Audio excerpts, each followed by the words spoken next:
and welcome to the first Heart to Heart of the year. Today we are going to talk about resolutions and what it means to resolve to do something in 2018. So we've got Harry. Hello everyone, how are we doing? So what does it mean to you when someone says, like, I have a resolution?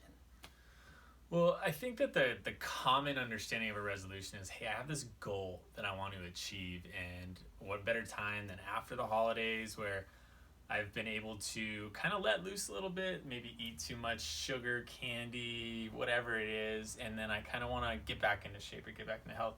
Yeah. That's the common thought process, I think, of a resolution. For me personally, it's actually a little bit different, and I think I'd actually like to reflect this back on you to give them the definition so we can dive into why it's different for us. Yeah, you all know that I like words, and what he said is great because it's that concept of there was a problem and I want to do something different now. And a resolution is the active process of resolving. It's finding a solution, the quality of being resolute. So you have to be very, stern for a resolution.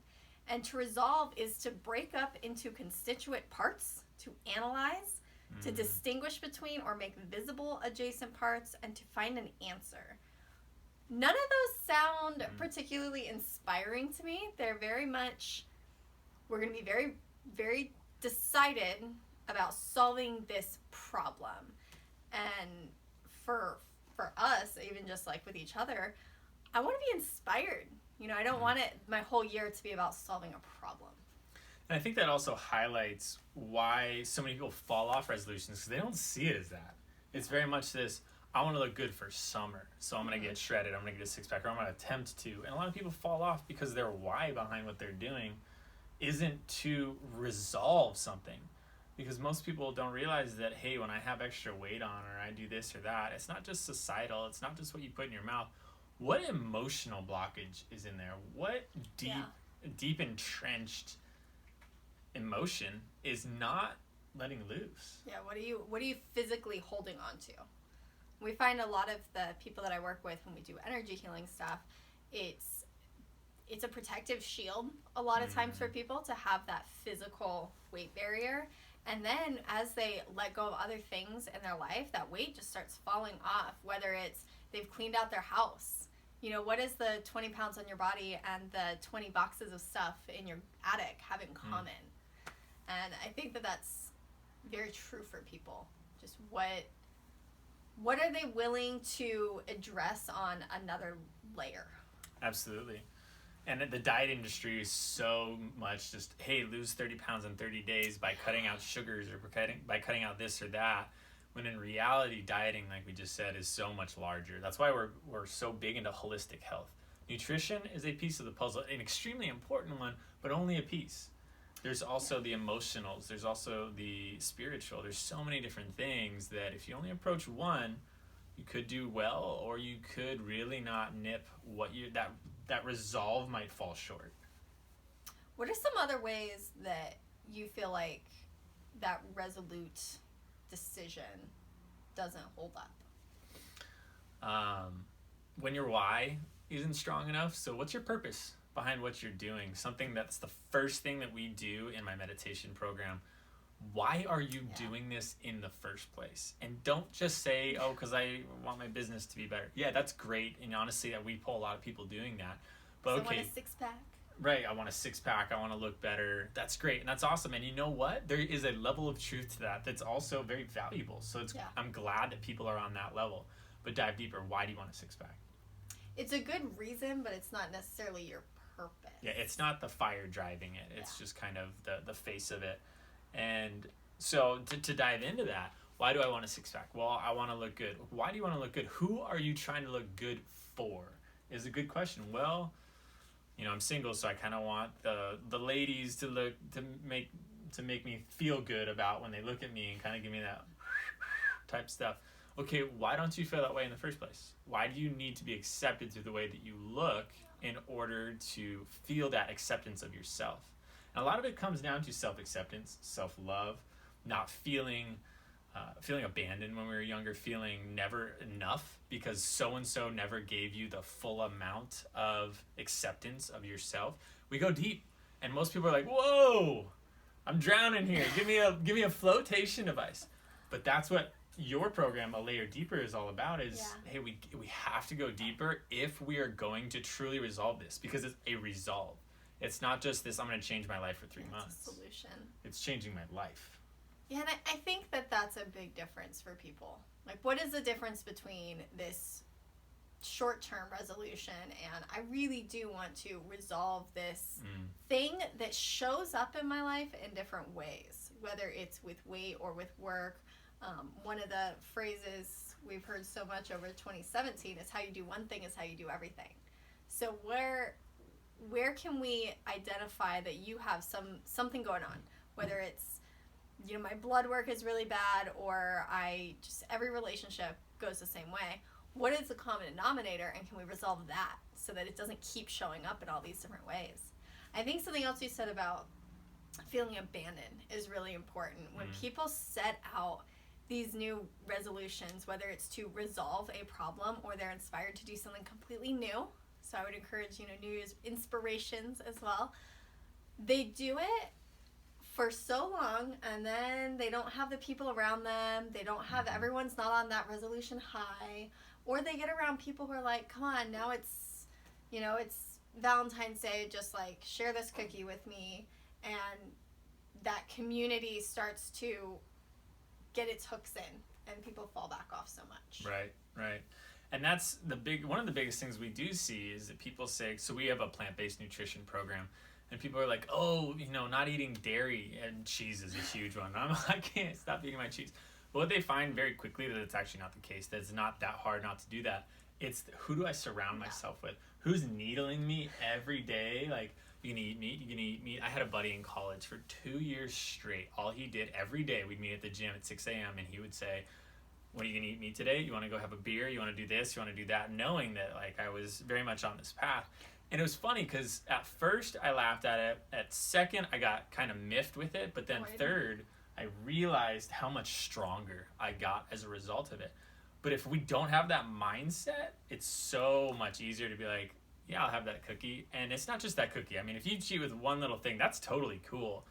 But if one cookie turns into a dozen, turns into just consistently eating those things, that's when it becomes a detriment. I think this is where boundaries comes in so much. And what, you know, when I talk to people sometimes about, well, you know, I'm going to have to do it myself. And this is where you're so wonderful, because if I come to you and I say, Harry, this is important to me, I need your help with it, I'm asking you to support me in this. Like, we KonMari method on our house. And Harry was like, whatever. And I finally just said, you know, it's really important to me. Will you please read this book? And will you please support me on this? And he did. And, you know, his stock drawer looks amazing. And we did it together, and we did that for our home. And, you know, I would look on the app sometimes, and people would say, how do I get my husband to do this with me? How do I get my girlfriend to be on board? Whatever it was. And I just would think, why aren't they supporting you in it? Like, why do they not know that it's important to you, or do they not want to support you in it? And if they don't know it's important to you, your job is to ask. Your job is to share that and to say, this matters, and I want you to help me. And if they're not willing to, that's a totally different conversation. And I know personally that KonMari thing wasn't so much, but I mean, a part of being in a strong relationship is transparency and meeting someone where those roadblocks are. Yeah. And I know that she's come to me with a few different things that at first I didn't want to look at, because that means I would actually have to look at them. And quite often, if I change to plant-based nutrition, or I start doing something that's healthy, that's outside of the norm for me, then that other person who I'm around a lot, it becomes a mirror. You start holding a mirror to people, and then they start reflecting on, why don't I do that? Or there's such a deep level of cognitive dissonance, because it was interesting. I actually saw this on a TED Talk recently, I think. Oh, you told me about this. They had people who they said, why do people deny facts? And I don't really like that word, but why do people deny the studies and what they've seen? It's because it's actually we're more developed over an evolutionary basis to want to fit in for survival's sake rather than what's the best for us. So if someone tells me, hey, all the studies are pointing to your heart being healthier on a plant-based nutrition, but I fit into this group and all of them eat meat, survival instincts say fit in, not do something that's healthy, even though that's now more important for longevity than fitting in. But survival's sake, that's not the case. In this conversation, it's simple to be like, what? Yeah. Mind blown, right? But then you think about, well, I told my family I'm eating plant-based, but they still insisted that I put some turkey on my plate at Christmas or at, whatever the holiday is, and you're going to somebody's birthday, and everybody just gets on you about it so much, and even when you have that resolve, sometimes it's like, fine, I'll eat it to make you shut up. And a lot of people can usually relate it to alcohol. If you are the non-drinker on a night when everybody's drinking, that same, oh, what, you calling us a bunch of alcoholics? Oh, what, you're too goody two-shoes? Whatever the battering is, it's like that, but with every area of our life and how we live. Yeah, and essentially I think what it comes down to is back to that resolve. Am I willing to, am I at the point where there's no other option, I'm making a change? Yeah. I'm making a change. Everyone's heard you can lead a horse to water, but you can't make them drink it.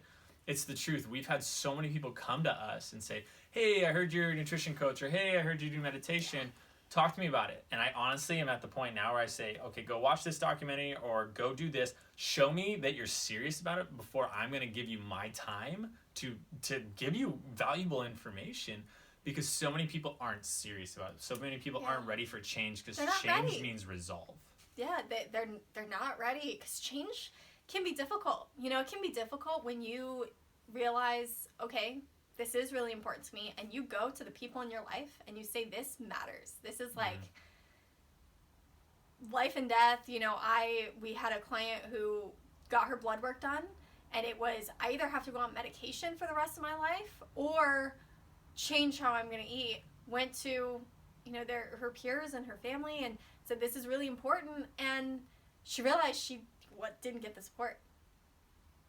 She went to that place, and they weren't able to help her. They weren't able to support her. They weren't able to just say, I can't support you in that because I don't even agree, but, I respect that it's something important for you. Go ahead and do it. I'll be as accommodating as I can. They weren't helpful. And when you hit that point, it's like, ooh, do I spend my time around these people?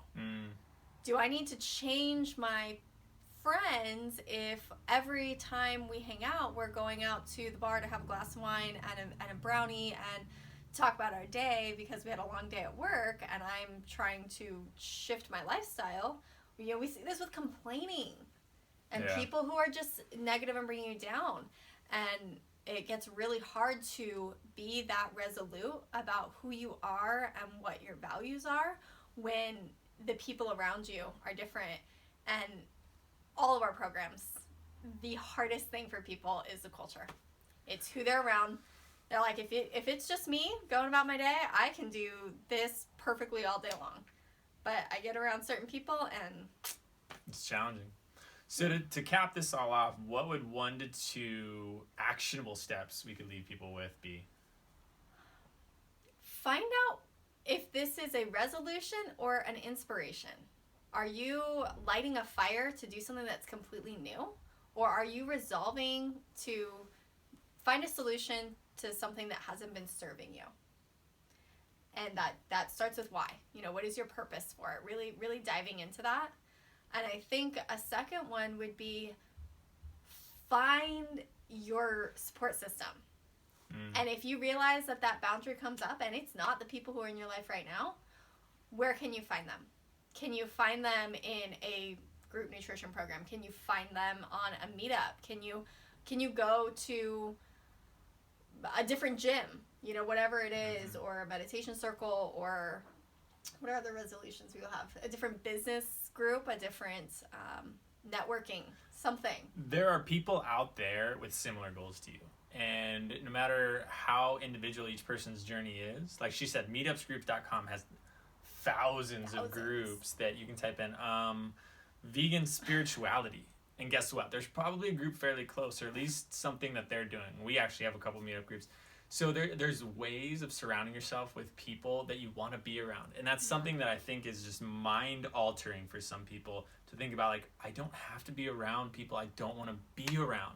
Now, yes, there's situations at work or there's situations in family or whatever it may be that they're kind of like on the edge of like, can I really do this or whatever it may be. And each situation is different, but overall, put people in your life that you want in your life. And that's your choice. Your choice.